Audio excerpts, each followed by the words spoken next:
What a show we have in store for you this evening. A debutant in Alice. Alice Talks Footy, big Manchester United fan on the show. We've got Tans on the show. We'll know who she supports Spurs. Who's she going to be supporting today? That should be the big question. I wasn't going to do that joke, and then I've decided to. Man like the Grand Dam is here.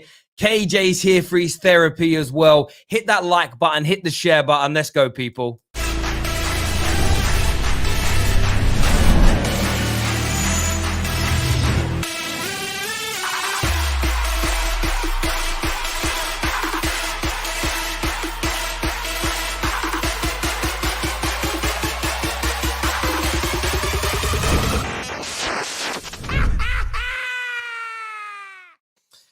Afternoon, everyone. How are we?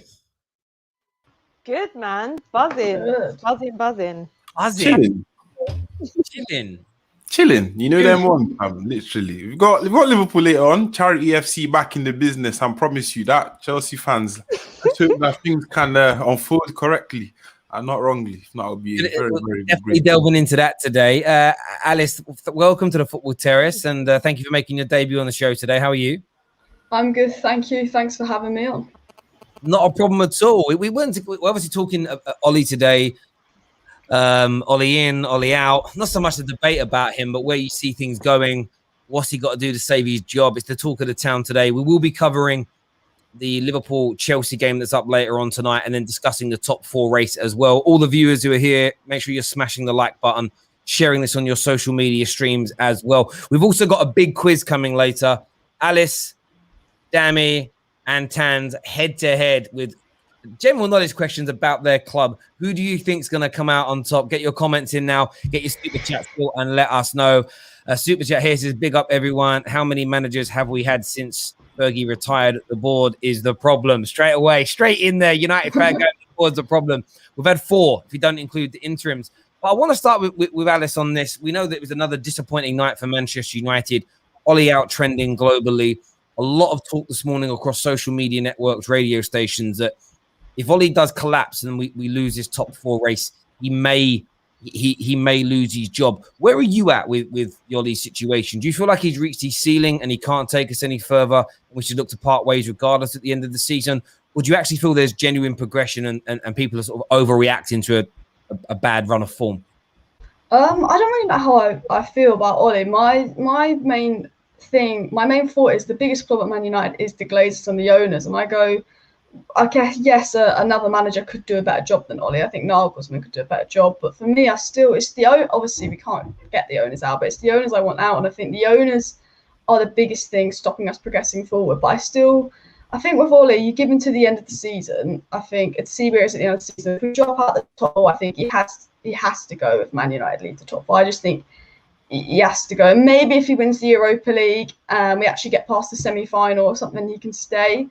But for me, I liked Ollie when he was playing attacking football. I liked sort of how he played at the end of last season after the COVID break. I liked how he was playing before the Everton game, and then we sort of just went on that and just stopped playing badly and stuff. But I mean, for me, I think I'm Ollie into the end of the season, but the one thing I don't like about Ollie is his decision-making. I think he doesn't like to take risks, he doesn't like to change it up, and his favouritism. I think everyone knows Eric Bailly has to play with Maguire, but he still picks Lindelof, and I think that could be his downfall as a manager.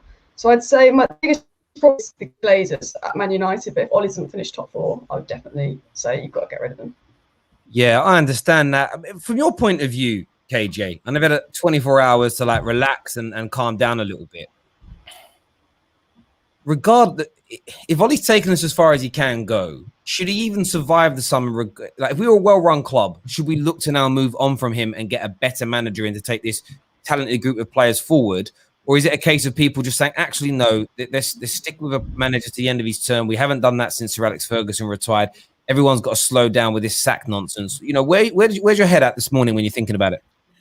Okay, so at the start after the transfer window closed, I held, as I said, I said rest in peace Man United because I felt like that was us done.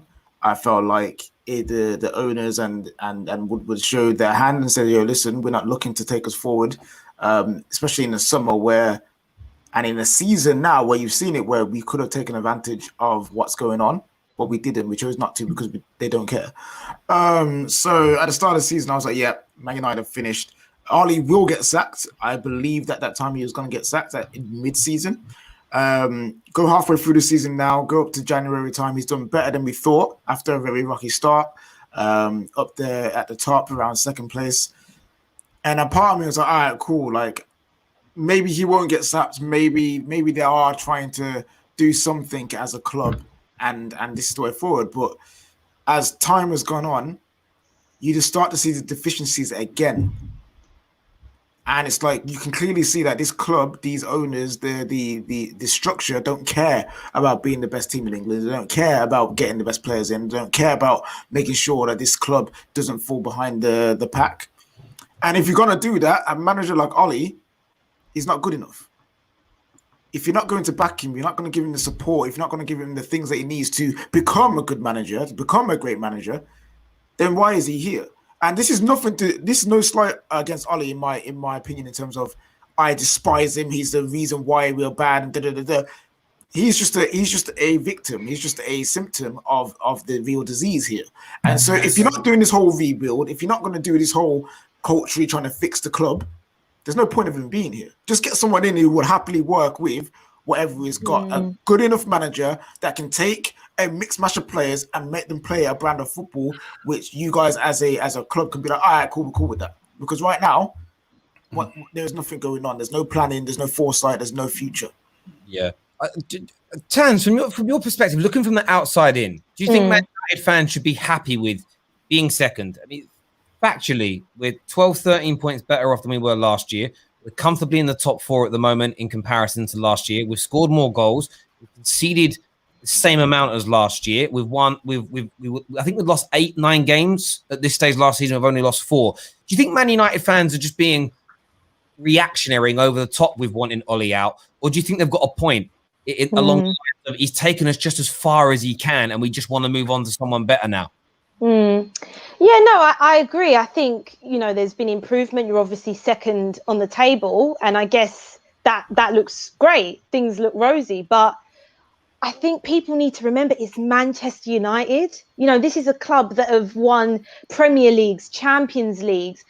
I look at you guys and I just think you shouldn't be having a quality of manager like Gunnar Solskjaer. You look at Liverpool, they've got Klopp. City have Pep.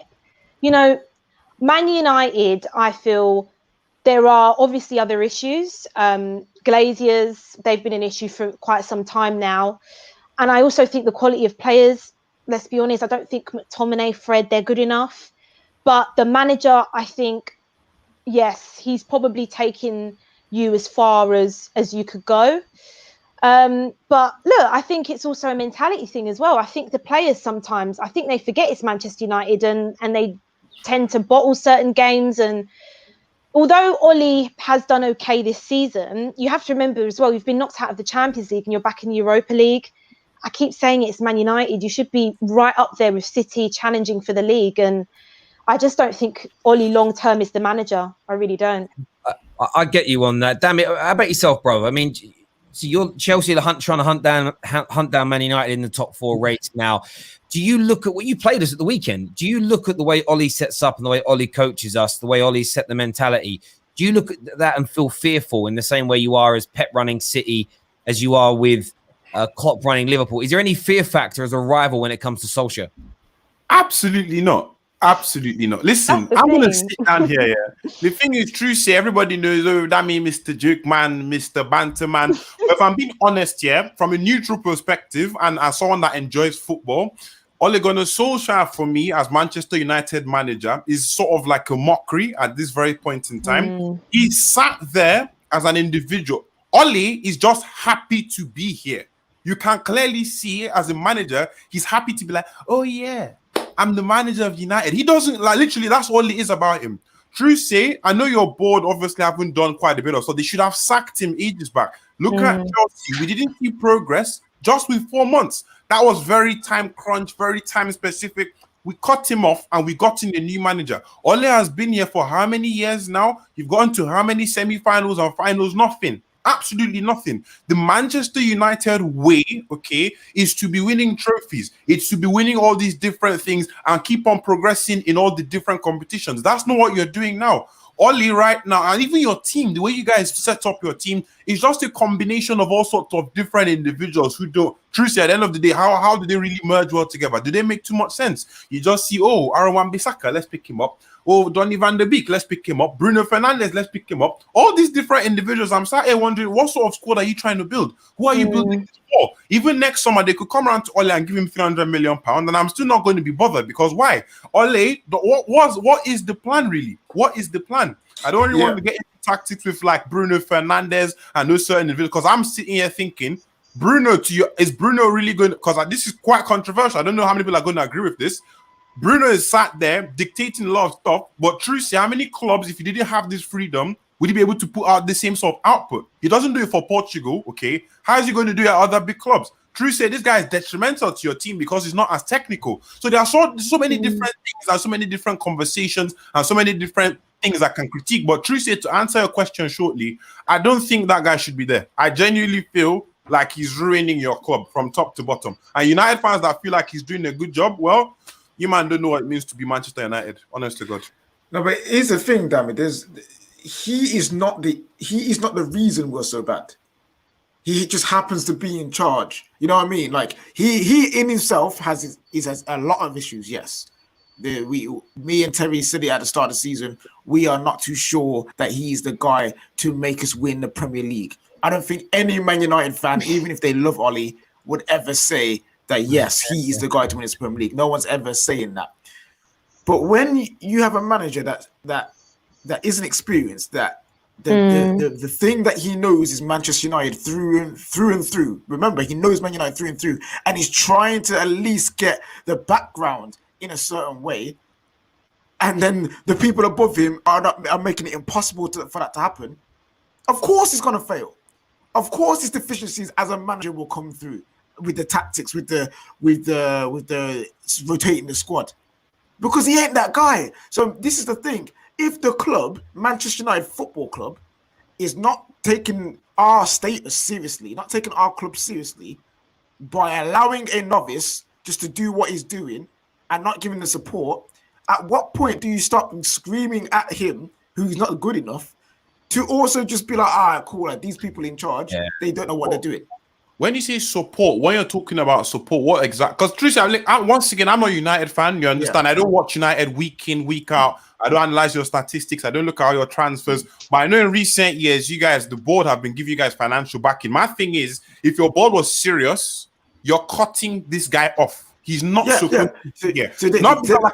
Like I said, he's happy to be here. He's like, yes. But the thing is, it's not like he's not trying to be good. He's trying to be good. It's not like it's just like, oh yeah, I can be crap and it's fine. No, he's trying to be good. So that's one thing I'll say. He's actually trying his best. He's just not good enough. When you say like, support, listen, if you give a 12-year-old 300 million and they spend it on food, is that really supporting your child?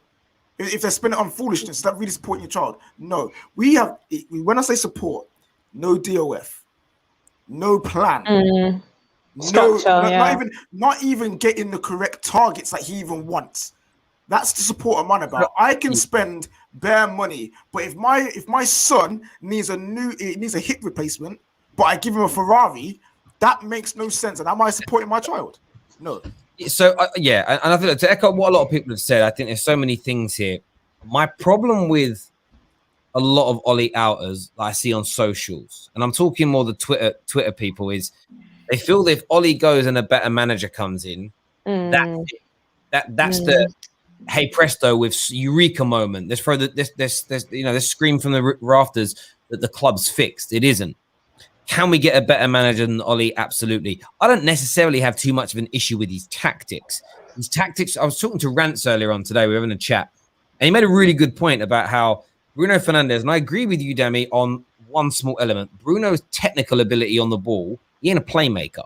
He isn't a playmaker like a Pogba, like a KDB, like a Jack Grealish, like a Jadon Sancho. He's almost like, I'm going to plagiarize Rants here, and he's right. He's like a midfield. He's like a striker that plays in midfield. He's a goal scorer. So what you need to do is you need to have a system that's set up where he's almost the final ball's going to him and you're not playing through him.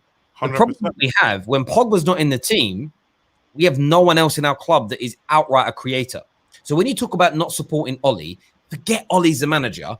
Our board don't support our club. What we actually need is a system where you have a Pogba, a Grealish, and maybe a Jadon Sancho. And maybe not all three of them, because that's almost impossible, but 3 creative players in certain positions that we work the ball through. And then the final pass is coming in, and it's our Brunos and our Rashfords and our Cavani's in the central areas who maybe start wide and finish central that are there to finish things off. And that's where it goes wrong for me. One of the biggest reasons, 2 reasons I want Ole gone now. And if you want to call me Ole out, viewers, call me Ole out. I'm really not bothered. But my 2 is this. I don't think Ole has got the ability to get us mentally strong enough to go further. There's too many times now. We spoke about this on the Terrace a year ago. Can he start to win more of those clutch games, or games like last night where Leicester drop points and we can secure ourselves further in the top and we fail? I don't even know the stat, but I feel like we fail on 80% of our opportunities to extend leads. Yeah, it's very mad. It's very high. So we don't have that mentality. That's number one. The second reason I want Ole out is I think if we and I pray to God, to Allah, to Buddha, to Yoda. I pray to every god on the planet Earth here. Greta Thunberg, all of them. I'm going to pray to all the gods, right? I read something about it. They made me laugh. I basically want the best technical manager possible to come in, because of what I believe will happen within 18 months to 2 years is we'll be back in this position where we might be playing prettier football, but we haven't got the personnel to make that football make us win the major titles. And hopefully, and I pray to God then, it will open more people's eyes to the biggest problem being the board. At the moment, the problem we have with Ole is that he is a club legend. And you'll know this, Dammy, because you've just had it with Frank. It clouds people's judgment because they love Let me tell you from experience, I was one of the people that was like, you know what, Frank, respectably, let's shake on it. I think it's time for you to bounce. You know them ones. I was like, it's time for you to bounce, pack up your bags respectfully. You understand? Let's do things respectfully. Like I tell people, whenever people drag me for Lampard, I've got 8 shirts in my cupboard with his name at the back of them. That's a lot of money to spend on one individual, yeah?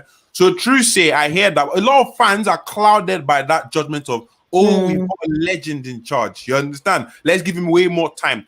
Once Tuchel came in and people were actually like, yeah, I was quite biased. I know I was quite biased. That's a lot of fans that were actually Lampard in. You know them ones. They were like, yeah, I was quite biased actually. I shouldn't have said that. That's mad. Because he's Ole and because he's a club legend, you get the polarization for both sides. So you get the people that love him way too much because he's a club legend and want too much time with him.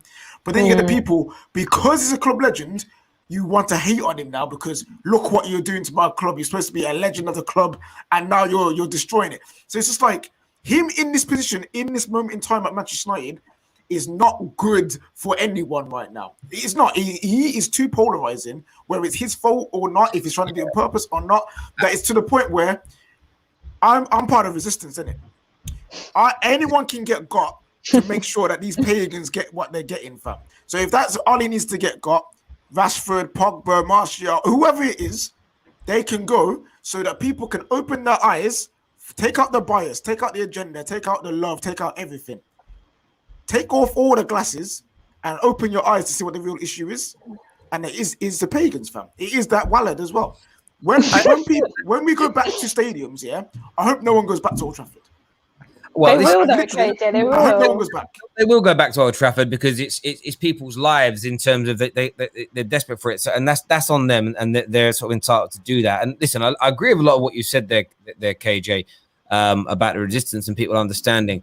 And again, people, like I say, people can call me Ole out if they want, saying I'm flip-flopping. It's not about flip-flopping. I said very candidly months ago, I want to see now if Ole's got us to a point. Ole improved this from 12 months ago. There is no doubt that we've improved. 33% win ratio we had under him as permanent manager for his first nearly 12 months. And he improved that to nearly 70%, so he's almost doubled the output. Like, he's improved this. And then we got to that stage where, how do we get to that level where we're now going into the low to mid 70s win percentage, winning those extra games, winning those clutch moments, doing it when it matters.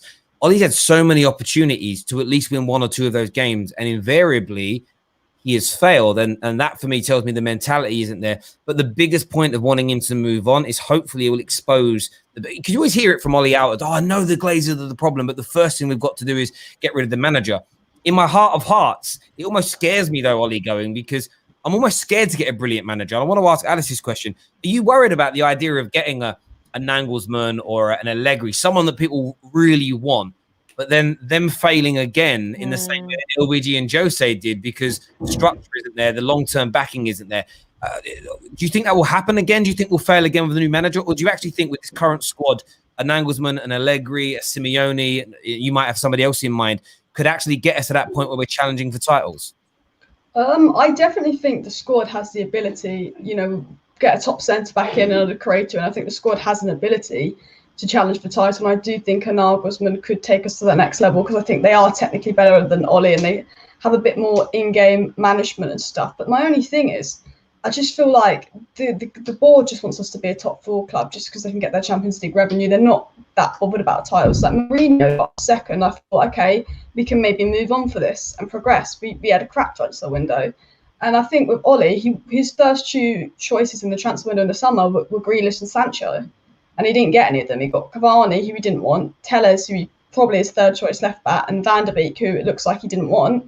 And I do think if Ollie had got Sancho, if Ollie had got Grealish, maybe we'd be playing better football, more creative football, more attacking football. And our last 3-4 managers haven't been successful. And I think that they've got us to the stage, they've got us in the top 4, but then we've never kicked on from the top 4. And it's been with LVG, it's been with Mourinho. So it's not like it's just Ollie. So I do worry that top manager comes in and it just repeats itself.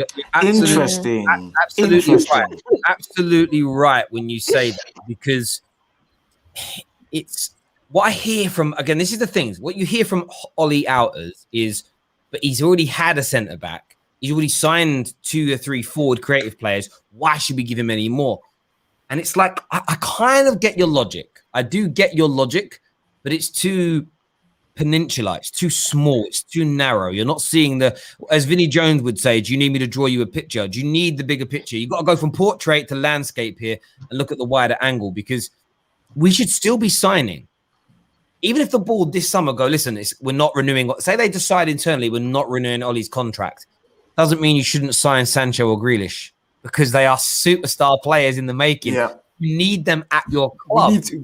What we end up doing all the time is we delay on bringing in the right manager, or we delay on bringing in the defender. And we end up spending more on missing out. With the Maguire thing, we delayed it a year because Jose wanted him.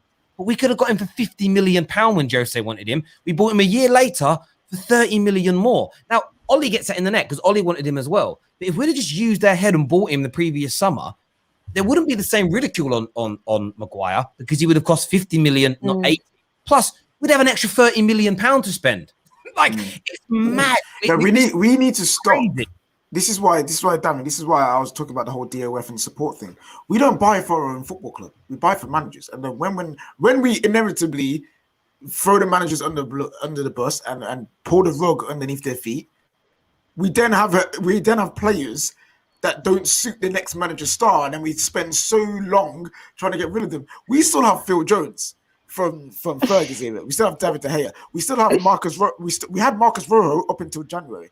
We have so many things wrong with the club at hand. And yes, Ali is an issue. Cool, innit? I don't care. He can get got. He can go. I don't mind. I'm not too concerned with that. But when Man United fans say get a new manager in and we win the league, all right, cool. For how many times? If we win it once, that's still not enough. And let me just say, it's going to be dropping on the Football Terrace. I did a very special fan channel review show. It's going to be dropping either Saturday or Sunday morning. And it's a montage of different rants from different fans about the last 4 managers. But I'm not showing you their faces when they do it. It's going to be a guessing game we're going to do. You've got to guess what manager they're talking about because I beep out the names. I almost guarantee people you're not going to... I listen to them all. If you beat the names out of the manager or player, you have no idea what manager they're speaking about. Nothing. Wow. So when you actually do the research, I might not release it as a video. I might do it as a quiz. So play the clip, and then someone's got to tell me what manager they're talking about. And the reason I want to do that is because I I don't think there's much difference in terms of the club. But you're right to focus on a manager's bad tactics and manager's bad substitutions, Lampard being toxic with players. But you have to look at if in that scenario, but you have to look at the wider problems as well. But listen, we want your views, we want your opinions, ladies and gentlemen. Get your super chats in. Make sure you're smashing the like button. Share this now on your social media platforms. We've got a quiz coming up later where Alice, the Grand Dam and Lady Like Tans is going to be on the show doing this quiz about their clubs, best out of 10 to see who has the best club knowledge. Stay tuned with the Football Terrace for that. Tonight, though, big football matches in the top 4 race. The first one we're going to talk about, the huge one, Klopp versus Tuchel. Almost, I don't know why, I saw one paper kind of say like the master versus the apprentice, but I swear they're about the same sort of age. Big game. It's the whole heat. Klopp was at Dortmund first, and I think they've literally followed each other's like path. I think both of them were at Mainz, and then both of them were at Dortmund. So I think that's all they're trying. Yeah, to do. no, I kind of get that. But damn, how are you feeling ahead of tonight's game? Are you confident going up against this Klopp team? What are you saying? It's literally a team firing blanks and then the basket defense. Literally, I don't know what more. I don't know what else to say. You know, I'm literally sat here, and this is the first time this season where, number one, I'm actually going to see football tonight. You understand? We're going to see two teams that are going to come with their actual philosophies. It's not going to be Chelsea defend, Liverpool attack, or Liverpool defend, Chelsea attack. It's not going to be any of that. They're both going to go in. However, if you ask me for a score prediction, I don't even think I could hack that, because honestly speaking, there are just so many different things that are just up in the air. You know, I'm coming from who really is going to start for Chelsea in the scoring positions. Liverpool's defense, are they going to be looking any good? Their recent results and their recent form hasn't been good. But do you know what else? Chelsea is charity FC. You know, I'm coming from giveaway FC. That's what we like to do. Robin Hood FC. Give people stuff so that they can get back on track. So I really don't even know. Honest to God, I'm excited, and I'm only excited because I'm scared. That's how I can put it. Honestly speaking. So I hear you on. I do hear you on that, Alice. From your point of view, I mean, it'd be actually nice to watch an entertaining game of football, considering the way. I hope it's entertaining. Honestly, the big games have been so poor recently. I hope it's entertaining. Anyway, I agree. Who do you make favourites tonight, Alice? Do you look at Chelsea with their kind of the new manager bounce, or do you think, you know, Liverpool maybe being the underdogs kind of enjoy that tag? Oh, it's a really tough one, because I think Chelsea are the form team coming into it. You know, they got a good result against Atletico. You know, the 0-0 against United. Tuchel hasn't lost yet to Chelsea manager. Chelsea are the form team. Liverpool aren't playing their best. But I look at the game, and I've seen a few Chelsea games, and Chelsea have a lot of possession, they have a lot of the ball, but they're not creating chance after chance after chance. You know, they beat Atletico because of an amazing moment by Giroud, a really good goal by Giroud, but they're not like creating chances, and they have a lot of the ball, but they don't do that much with the ball. And I think, you know, if Liverpool defend well, and I mean, half the defence is out, so there's a chance that, you know, they are going to give Chelsea chances. But it's like, for me, I think this game, as much as I want it to be exciting, I think it could be a 0-0 or 1-0, because Chelsea haven't looked like scoring loads of goals, and Liverpool's defence is a bit rocky. But Liverpool have got obviously the best attack in the world on their day. They're not quite firing yet. And I think if Chelsea commit, maybe Liverpool's attack will get forward. But I think Chelsea, because of form, and I'd say maybe Chelsea could maybe get a 1-0 win, because they don't look like conceding either, Chelsea, to be fair. I hear that. Tans, they've got to click in terms of scoring at some point, Chelsea. They're basically, at the moment, I call it friend zone football. They're doing all the graft, but they're not quite, you know, they're not getting the date at the end of the day. Do you know what I mean? Someone else is slipping in, right? Sorry, I don't know why that made me laugh. Do you sort of feel like it's going to click soon and someone's going to take a hammer in, or do you think it's more they need better attacking players? They're looking at Haaland as an example. They're looking at Jadon Sancho. Do you think it's they lack quality in the final third, or is it just it hasn't quite clicked under Tuchel yet? Yeah, I think it's a bit of both. I think they could definitely do with a player like Haaland, but I have been watching Chelsea quite closely as well, and I think the chances are coming, and I think them becoming more clinical, it is just going to get to a point where they are going to smash a team. I can just see it, because they've got so much attacking talent, and it is quite baffling, to be honest, that they aren't scoring a lot of goals at the minute. But on the game, look, I think I agree with both Alice and Dami. I can't quite call it. Liverpool, obviously, defensively, they're quite weak at the moment. So if I was Chelsea, I think they need to try and exploit that as much as possible. But as we keep saying, they seem to be missing quite a lot of chances. But maybe tonight's the night that it all comes together. But I think it will at some point, which really, really scares me. I have to admit, I am really jealous of that Chelsea squad. KJ, not looking forward. I won't look forward to it when it clicks, especially if they do get the Haaland or the Sancho or the whatever attacking players are looking at to complete the starting lineup. It's just not going to be fun. You know what I feel about this, just big games in general? I think footballers and football clubs, they actually watch social media way too much. And it's kind of like when they play each other, it's like, I don't want to get the banter. You don't want to get the banter. Let's just hold fire in it. Let's just hold back so that no one gets bantered at the end of the day. You know what I mean? Like it's happened so many times now. I'm kind of thinking, what's up with these top 6 clashes? Because it's not just Man United's ones this year have been poor, but Chelsea have only got 6 points from the top 6 clashes this year. Like Arsenal have only got 7. Like Spurs only got that much. So there's clearly I don't think it's banter, I don't think I don't know what I'm just trying to be like just being ridiculous, but there's something there that both teams. I think it's not wanting to lose. I think it's a points thing. It's not wanting to lose. Even City, until they clicked this season and built their confidence, their first 2 or 3 big 6 games were 0-0 draws. They did it with Liverpool. Remember the second half against Liverpool? It was 1-1, in that game. Yeah. Second half, we thought, this is going to open up now. Both teams didn't try and win. The reason when I did my match review after Man United, Man City, I was fuming because our form was good. At that point, no one considered them title contenders. Really, they were looking iffy, and we didn't try and beat them. And I was sitting there thinking, are a lot of the big 6 teams almost just happy this season to share a point each and to move on to their next game? It just feels like there's a mentality block when it comes to no one's really, like 2 games against Chelsea this year under 2 different managers. Chelsea didn't try their hardest to win either game. Same as Man United. I just feel like I think it's quality, man. Coming from let's look at the big 6, okay?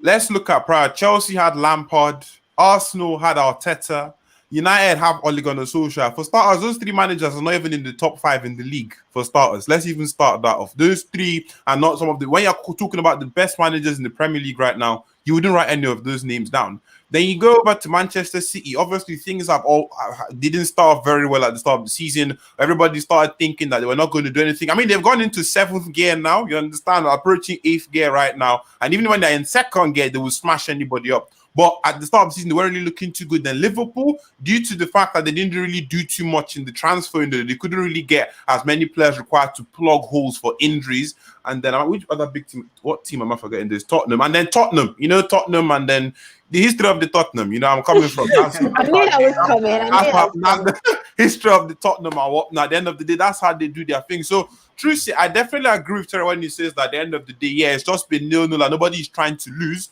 But I also think that that's just because, once again, the managers don't really back themselves against the other big side. No, I agree. The only manager that I feel like the only managers that would actually go. That's why this game tonight, I'm actually interested to see what happens, because Klopp is not going to be like, it's Tuchel, I'm going to defend. Absolutely not. And Tuchel is not going to be like, I'm going to defend. It's Klopp. None of them are going to come out defending. It's almost going to be like, Man City and Klopp as well. When both of them play against each other, they go out against each other. They're not coming from. So, 100%. You know what? For me, sorry, go on, Tans, go on. No, I was just going to say, but we actually forget, this is a weird season. There's no fans. And I don't think we actually realize how much of an impact that can have. There might be some players that they need fans to cheer them on, or, I'm looking at West Ham and I'm thinking they're probably liking no fans in the stadium. We don't realize that's probably impacting some of these results, because I think fans, they're such a big force in games. We don't realize. I agree. I mean, I've got to chip people. Enjoy the stream. Burn the pagans and burn that one, fam. Get them out, fam. Catch you later. Right. Yeah, I sort of feel a bit like we're going to this view, otherwise the graphics don't fit in properly. I sort of feel like it's a tough one. But I agree with you, Chans, in the sense of when I was in the Stretford End, I was season ticket holder in Stretford End for 5 or 6 years, and prior to that in other parts of the stadium. And there was sort of an expression that a lot of people used to, the older heads, when I was young and I turned up and I was sitting there trying to sort of get to grips with what being a match day fan was like. And one thing a lot of the older heads would say is, oh, do you know what? It's 0-0 at halftime, a 1-1 tough game. But in the second half, the Stretford End will suck the ball over the line. But by the way they chanted and made noise, that is gone. There was no way with the Palace or the United fans last night, or the Chelsea Man United game on Sunday, that either sets of fans would have allowed the last 15 minutes of the game to be like a training exercise of keep possession. That just wouldn't be allowed to happen. So I do think there's an element where the clubs, the fans are not there, but the clubs are not going for it as much. People are too scared to lose. There isn't the urgency out there to do things. And it's just disappointing that the big games haven't really had that kind of razzmatazz we want this season. Just on a side note, massive congratulations. I just want to say massive congratulations and well done to Mark Goldbridge, Flex, and everybody over the United stand for hitting 1 million subscribers today. Absolute inspiration to every single football YouTuber out there. So massive well done to everybody that's involved, not just Mark and Flex in front of camera, and all the contributors over the years, the likes of Kevin and Adam, Sophie, Rants, and of course Saeed and Aaron that are no longer there. There's so many that have made that channel absolutely massive. So just a big well done to each and every single one of you over there. Well done indeed. 1 million subs. Can you imagine? Like, I was happy. I'm on nearly on 185,000. I'm like, that's amazing. I'm happy with that. And then you think 1 million. Jesus. Yeah, that's crazy. You know what's mad about YouTube? They are probably over the moon 1 million. And then there's some YouTubers like, bruv, I've got like 26 million. What are you talking about? It's like, there's always that. I remember I spoke to a singer once, and he was like over the moon because he sold he hit like 100,000 album sales.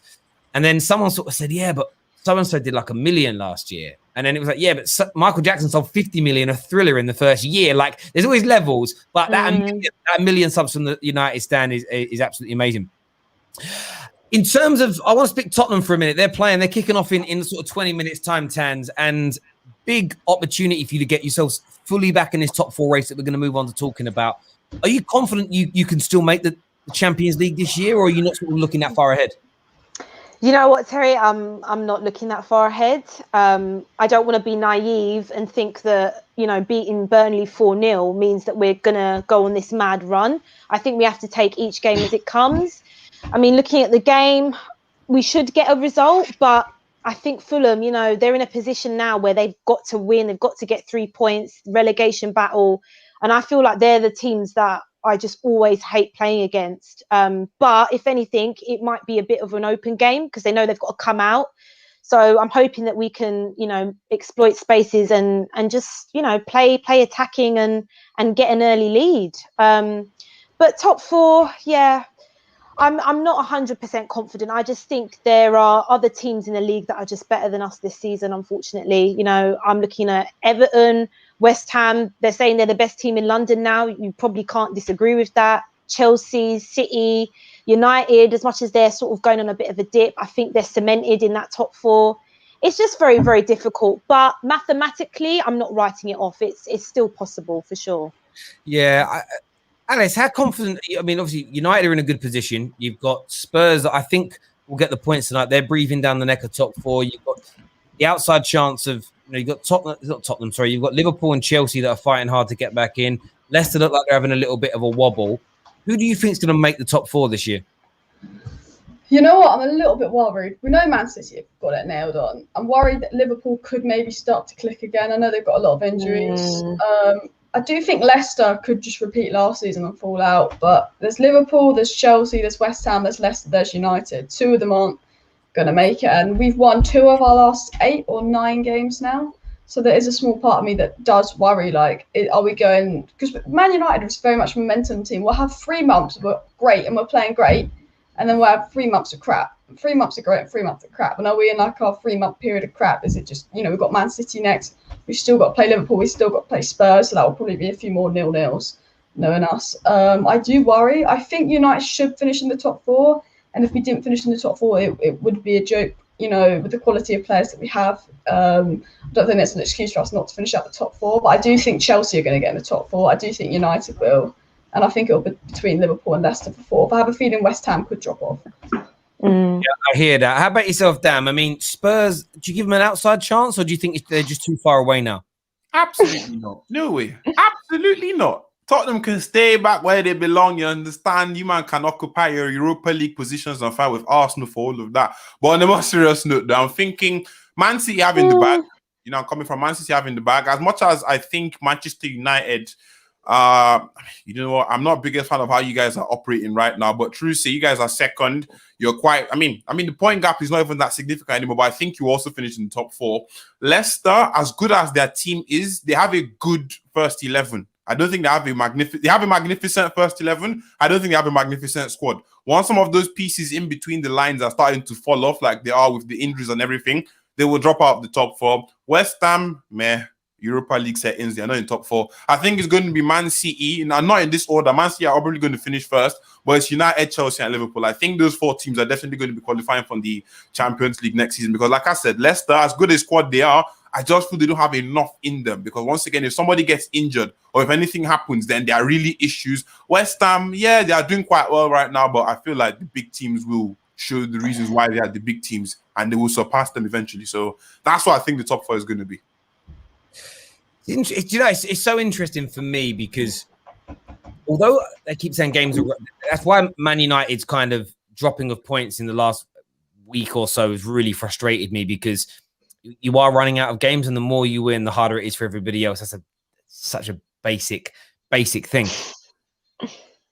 But everyone's going to keep dropping. I look at it now. I honestly could see Man United and Leicester both falling out of it with the trajectory they're going in. Because Brendan Rodgers is a renowned bottler. Ollie is a renowned bottler at the moment. No matter how much you love him, our ability to get over the line when the going gets tough is awful. The only time Ollie stands up during adversity is when he's almost about to be sacked, or the media tell us he's about to be sacked. Outside of that, he doesn't do it. Outside of that, he doesn't do it. We invariably get let down as a football team, and I don't think anyone can kind of deny that. Tonight's games are important, and more so for Liverpool and Tottenham, because defeat or dropping of points for Liverpool and Tottenham, I just think it almost might be that maybe there's one more nail in the coffin after that, but it's almost done. They're almost nailed shut because you end up being 5, 6, 7 points when you've got 10, 9, 8 games to go. It becomes harder. But for wins for Tottenham tonight and a win for Liverpool tonight, I'm gonna throw an outside shout in that I think both could end up scraping it in there. West Ham will fall away. I think Leicester are going to fall away. And if Man United don't bounce back in the next couple of games, Man United are going to fall out of it. I can see it. I can see Man United this season absolutely crumbling, and it will be the ultimate embarrassment because we were top of the league only 2 months ago, and we looked like we were going to clear into the top 4. And again, the irony of what goes on behind the scenes at Man United, when that happened, the board started talking to Ollie about a new deal. He had a couple of poor results on the bounce, and they suddenly said, actually, we're going to hold off the talks into the summer. They love this board. They know how to destabilize a dressing room and how to destabilize management mid-season by doing something stupid. It should have just been, we're not discussing it till the end of the season regardless, but you're doing a great job, crack on. Instead of that, it's chop and change all the time. So it's going to be an amazing run. It really is. But who knows what's going to happen? You know, Spurs could go on a great run, win 4, 5, 6 on the bounce and smash it. Liverpool could easily do it. Chelsea, your strikers click. Your attackers click. Oh. Once they click, when they all click, they don't. I think honestly, and it's not because obviously I'm a Chelsea fan and they're gonna be like, oh, bias, what not? When these guys click, when they click, I genuinely feel that Thomas Tuchel would have reinstalled the fear factor at my club. That is the thing that I think, that the fear, you know, the fact they're going to be going up again. Like when we want to play Man City, everybody's shaking. I don't think of the same level as City or Liverpool, but I think he will bring back some certain fear that we haven't seen at Stamford Bridge in years. You know, coming from the last time I remember being a Chelsea fan, I was going into a game and I was 100% certain we're going to win, was probably under like Antonio Conte. But other than that, I've not seen anybody do that since. So I think Tuchel could actually reinstall that if our attackers start finishing off their chances. Like I said, Chelsea's 5-star restaurant FC, but they're no guests. That's all I hear you on that. If you honestly, I feel if you click between now and the end of the season, you could even come second this year. Legitimately catch everybody because you're not conceding goals. And even more importantly, you're not really conceding chances and opportunities. You're holding on to the ball well. You just need to score, and it's there. And then if you sign the players you want in the summer, this is how bad it's becoming to be a United fan. I almost want you to click into gear just because I want someone to challenge City. Because oh my God, someone doing it is better than nobody doing it, if that makes sense. And I'd rather Chelsea or Tottenham do it than Arsenal or Liverpool, just because of long-standing rivalries. Really, like if I'm gonna, it can't be me. Somebody else has got to step into the void and get that done. Let's do some of the comments coming through here. First one says, if Liverpool or Chelsea win the Champions League and finish out of the top 4. Or other English teams win the Europa League, 4th team lose their place. Only allowed 5 teams in. Well, so if what you say, so hang on a minute. Oh, what you're saying is, so if Man United win the Europa, but who's going to do that? So Spurs win the Europa League and Liverpool win the Champions League, but both those 2 teams miss out on top 4. Yeah, I mean that could happen. But then, do you know what's likely to happen is it could happen. Can you imagine that Spurs and 5th and 6th, Man United and Chelsea and Leicester make top 4, but then those 2 teams win the Europa League. Yeah, that could be interesting to see that happen. I'd love that. Yeah, imagine you're the team that's in 4th. Imagine that it won't even be the Europa League and Champions League final will just be like painful. It'll be absolutely painful. All the Ronnies here, one of our Chelsea members says, how brilliant is it that there is so much to play for this deep into the season? We have the Euros to look forward to as well. Yeah, it just do you know that you feel a little bit like, although there's lots to play for, it's great there's football all the time. Is it becoming a little bit exhausting there being so much football? Yeah, a little bit. I'd have to agree with that. There's so many games, and it's just like, I just feel like there's so much to watch sometimes, especially when the games haven't been that great. But hey, we have got Euros to look forward to. But do you know what it is? It's just City, man. Like, I just sometimes feel like, what is the actual point of anyone else competing? Like, they are so far ahead. It's just getting boring. Like, I want someone to just be on their level at least to make it a bit more interesting. It's just like another Premier League where they're just in another planet. It just gets a bit boring, I think. Can I say something as well? I don't want to delve too much. I get to that, but can we all just appreciate Guardiola, because they told him he couldn't turn the Premier League into a farmers' league. And he seems to have got a lot of holes. You know them ones. He's literally seems to have converted into the league that we all thought it couldn't be in it. You are right. Guardiola deserves massive, massive credit for what he's done. I'm not a Man United fan. I'm not jealous or envious that they've got that money. I'm jealous and envious of how well they're run as a football club. So would Pep have got Arsenal to be this dominant? No, because they wouldn't have spent the money as regularly as they have done. But at the end of the day, that isn't to say he's a checkbook manager. He still has to make that team deliver. But it's a match made in heaven. City have got all the money in the world. They're a brilliantly run club. They're ethically amazing in the local community of Manchester in terms of what they've done on a job level. They have a structure from academy right through to the first team. And they've hired the best, stroke second best. Some people think Klopp's better, but let's just say the best for argument's sake, the best manager in the world. They've got all those things, and they've built to this over a 12-year period. So they deserve nothing but credit. If that makes it isn't a fluke, like they've just gone, right, we're going to hire him and buy these 5 random players and make it work. It is it's been a calculated approach to get to this stage for Manchester City. And people that are bitter about the money, I've just switched off listening from them now, because it's like, do you know what? I'm one of these people in life. If I see someone become successful, I'll praise them for it. I don't even need to like them to praise them for this, because I just don't live in that bitterness. But we're going to move on to the quiz. We're going to move on to the quiz now and have a little. Who's going to go first? Who's going to go first here? We'll do it in league. We'll do it in league positions. So lowest in the league goes first. So Tanj, you're going to be up first here for the quiz. Oh my God, literally, I'm going to be exposed. Listen, people, disclaimer, I'll not be watching football for years and years.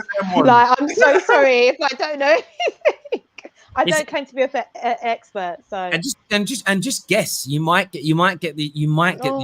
Just guess if you don't know. Ladies and gentlemen, tuning in, make sure you're smashing that like button, hitting that share button as well. So the first question. Oh God. How many permanent, so not caretakers, but how many permanent managers have Tottenham had in the Premier League era? Permanent managers. Oh my God, Terry. Have a guess. In the Premier League era, I don't know, like 8. Okay, question number 2. Oh God, that didn't look promising, Terry. That didn't look promising. Well, I mean, I didn't know the answers when I read it, but Dele Alli became the first Spurs player this century to win goal of the season in the 2015-16 season. Who was the goal against? Oh God, Crystal Palace. I don't know. There we go. we'll do the answers at the end because I'm not. Yeah. Number had a good goal in that. 3. What is Tottenham's lowest finish in the Premier League era? Lowest finish. 14th. Just gonna guess. Don't know. Who was the last player other than Harry Kane to end a season as Spurs' top goal scorer? So who was the last player just in Spurs to be the top goal scorer at Spurs before Harry Kane? God, I should know this, I should know this. I'm just going to say Jermaine Defoe. It's probably wrong, but I should know that, really. Okay, next question. In the 2007-2008 season, Spurs had 2 4-4 draws. Who were the opponents? In what season? In the 07-08 season, they had 2 4-4 draws that campaign. Who were they against? God, I have no idea. 4-4 draws. Bloody hell! I don't even know who's in it. West Ham, Arsenal. Honestly, I ain't got a clue, Terry. I don't know. That's your first 5 questions. That's your first 5 questions. We're gonna. Oh God, I'm so sorry, Spurs fans. You ain't got to say sorry. You're going to a man like Dammy here. Okay, so Dammy, your first 5 questions coming up now. Disclaimer, yeah. Don't drag me. But yeah. You're probably better than me. What year were Chelsea founded?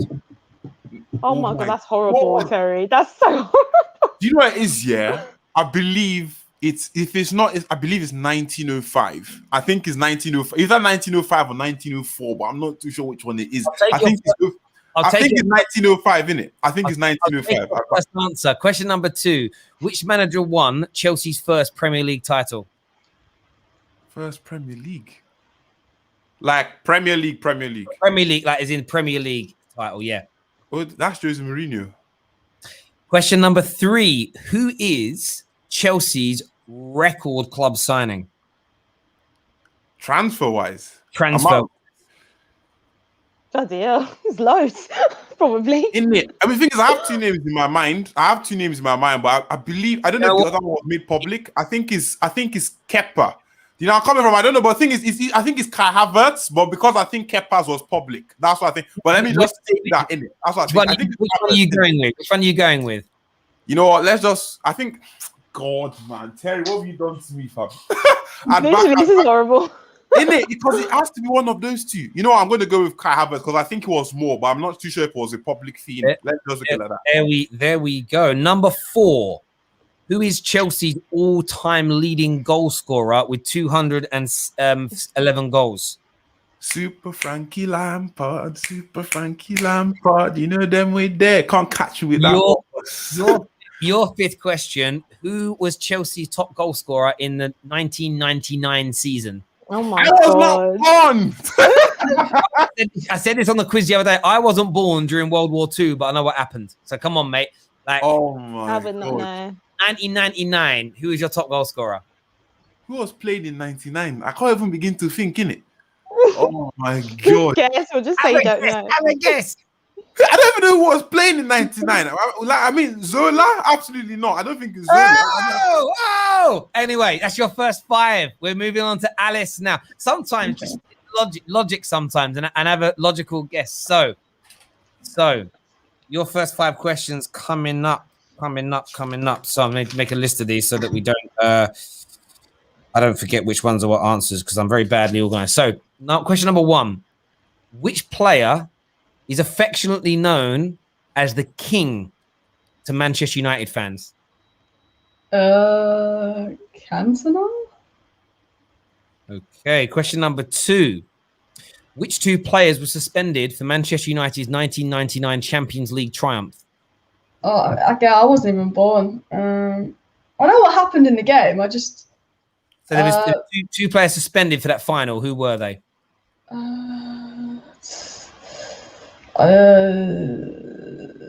Gary Neville and Giggs. Okay. Question number 3. Prior to wearing the number 7 shirt, what number did David Beckham wear prior to number 7? You can give one of 2 answers. Yeah, 2 shirt numbers before that. Oh, I have no idea. 29. Question number 4. Who scored the winning goal in Manchester United's 1999 Champions League final? Solskjaer.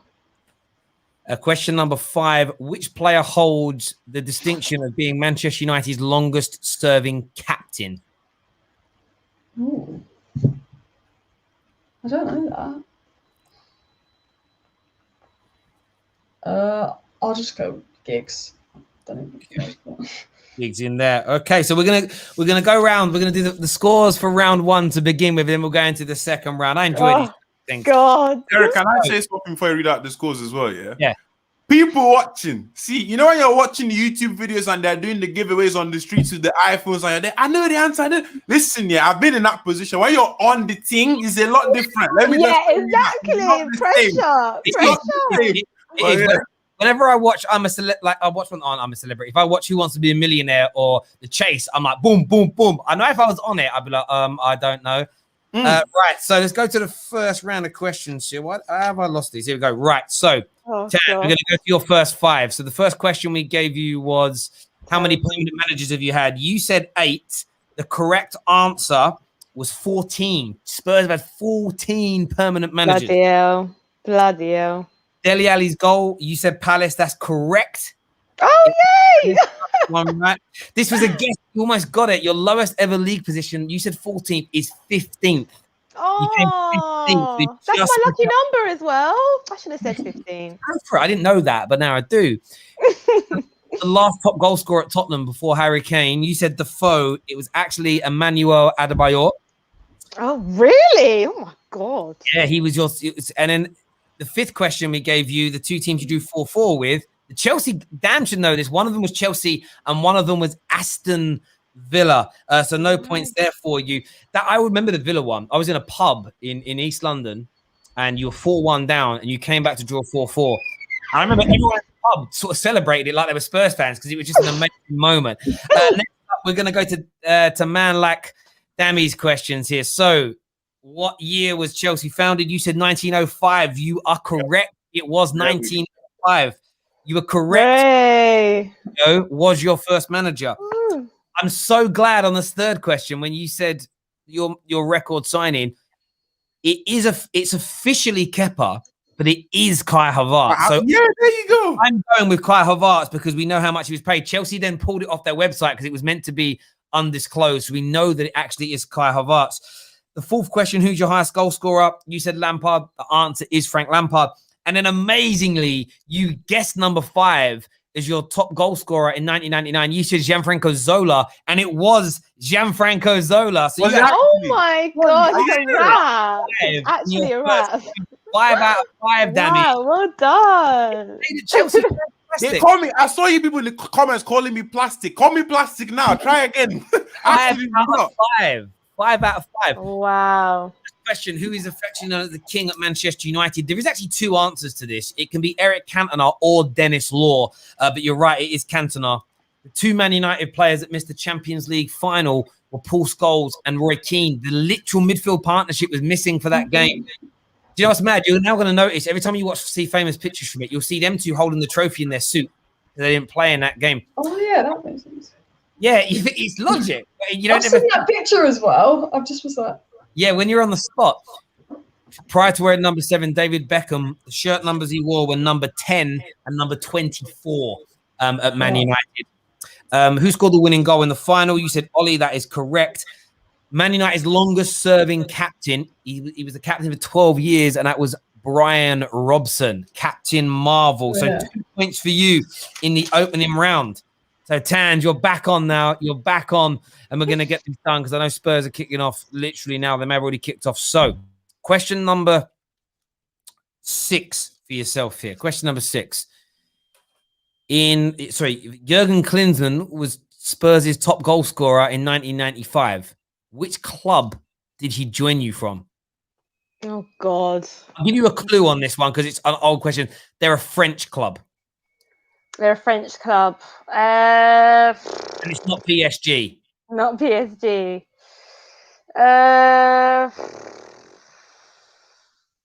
Oh, I don't know. Yes, Mbappe played there. Oh, Marseille.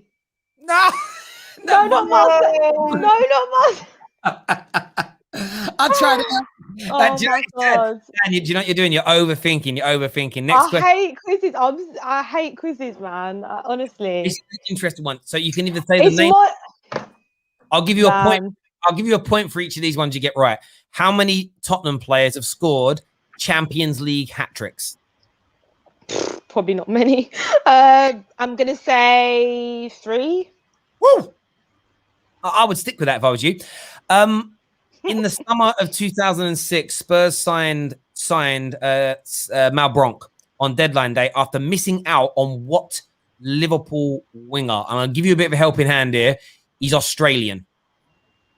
That doesn't help me at all. 2006. Like, I don't bloody know. I don't know.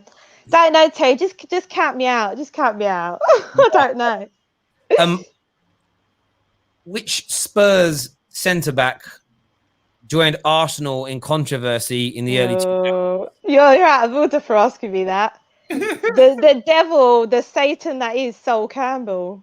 And how many EFL Cups have Tottenham won during the Premier League era? God, I don't even know. That's the thing. I don't even know. 4, 5.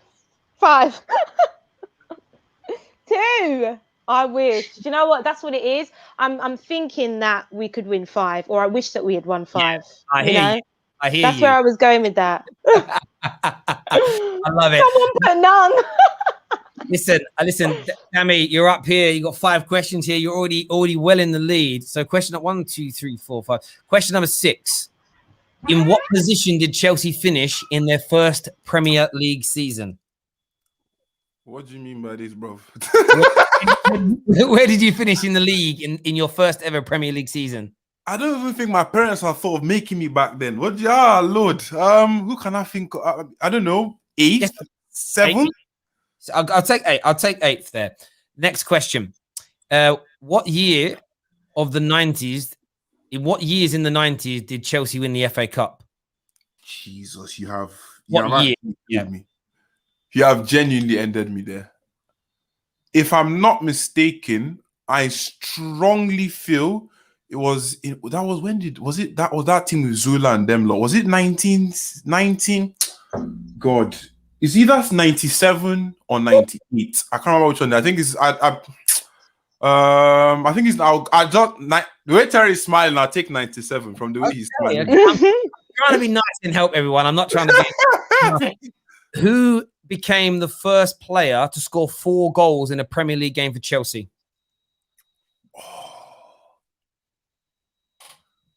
What game was that?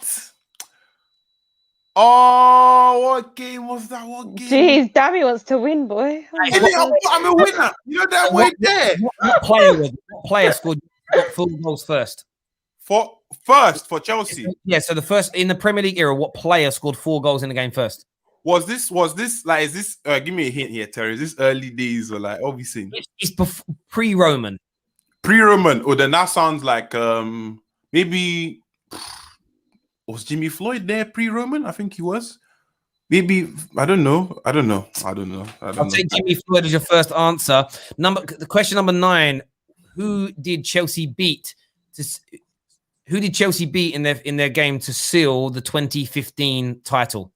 What team did you beat? You beat them and it clinched the title for you. Nah, this quiz is a fuckery, man. I can't remember. 2015. That was under Jose Mourinho, yeah? Yeah, so what team did you beat to clinch it? Was it No. Was it Crystal Palace? I think. I don't know. That's it. Crystal Palace has been guessed. And then what year did John Terry, final question, what year did John Terry make his debut? God. I'm actually going to seem like a plastic after this whole thing, innit? Like, I imagine I've messed you're up. not. You know, coming from, I've messed up the whole thing. You know, coming from, No, you haven't. like literally, I probably maybe let me say 2000 and 2002. I don't know. He's got his guess in there. Listen, not so I don't bad. know. Do you know what? They're not even bad guesses.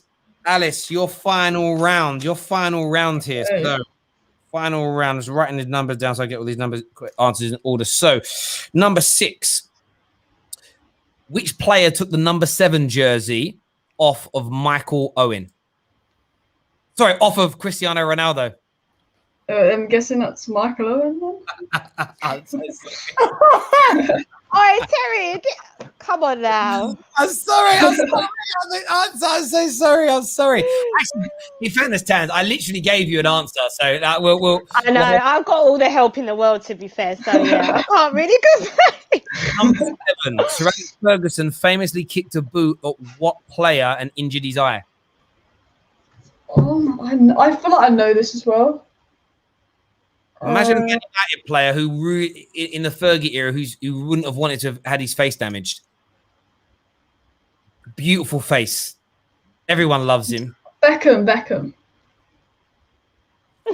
Question number 8. Which British Brazilian twin brothers play for Manchester United? Oh, Fabio and Rafael de Silva. Number 9. Louis van Gaal mistakenly referred to which Manchester United player as Mike in a press conference? Oh, Chris Smalling. Finally, hang on a minute. Players who progressed into the Manchester United first team under Sir Matt Busby were known as what? Golden? I don't know. So players that progressed from the academy of Man United. Oh, the Busby Bay? Is that it? I'll take your first answer. So let's go back to Tan's answers here. Oh, God. Honestly, I'm literally going to be called all the names under the sun after this. My knowledge on my club is terrible. Honestly. So question number 5, that the team that you signed Klinsmann from was Monaco, but you said Marseille. Almost like, yeah, do you know what? I meant Monaco, okay? I hear you on that. It just didn't come out right. How many Spurs players have scored hat-tricks in the Champions League? You said 3. The answer is 3. Oh. I'll give you a bonus point if you can name those players. Yeah, continue, Terry. Continue. One of them is the most famous moment in Moura. Moura. Moura's one. I think about another one. He scores a lot of goals. Oh, Bale. Did Bale get a hat-trick? Bale got hat-trick. And the other one's got a bit of an underbite. An underbite? Looks like that. Oh, Kane, of course, Kane. You're out of order. Like that. He has got an underbite. Nothing wrong with it. Wait, someone said Spurs have no history. That's why. Yeah, there we go. Next, so rude. Which Liverpool winger did you miss out on when you signed my Bronx? That was Harry Kewell. I don't. Yeah. You got the Sol Campbell question right with Sol Campbell that famously left Tottenham and went to Arsenal. And the final question you got right was 2 League Cups you've won in that era. So that gives you a grand total of 3 questions right, but we gave you 3 extra bonus points, take you up to 6 because you got that right. So you got 6 out of 10 there. The real champion. That's all I'm going to say. Dammy. Your lowest ever league position in the Premier, or your first ever league position in the Premier League. You said 8th. It was actually 11th, so no point there. The year that you won the FA Cup in the 90s was 1997. You got that one right. Come on, else. You know them ones. The first player to score 4 goals in a Premier League game for Chelsea. It wasn't Jimmy Floyd. It was Gianluca Vialli who got that. Yeah.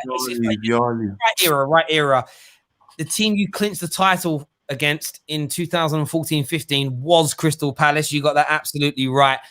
And John Terry made his debut in 1998. So that gives you a grand total of 7 out of 10.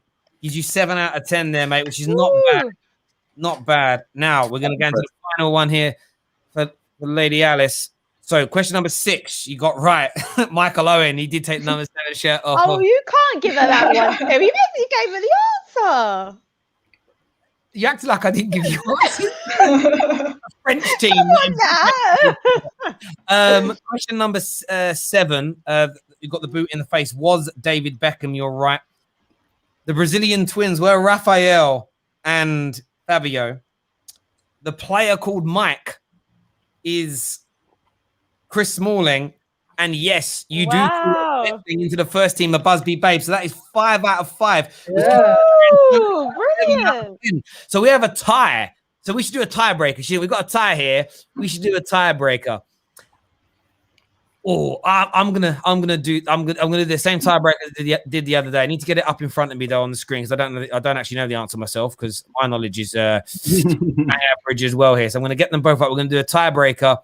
We're gonna get you both up. You're gonna shout in. I'm gonna give you both a buzzer as well. You're both gonna have a buzzer that you've got to use to do this. We're gonna get the tiebreaker question in here. Let me just get Man United's tiebreaker question up, and then I'm gonna get Chelsea's up on the screen. So.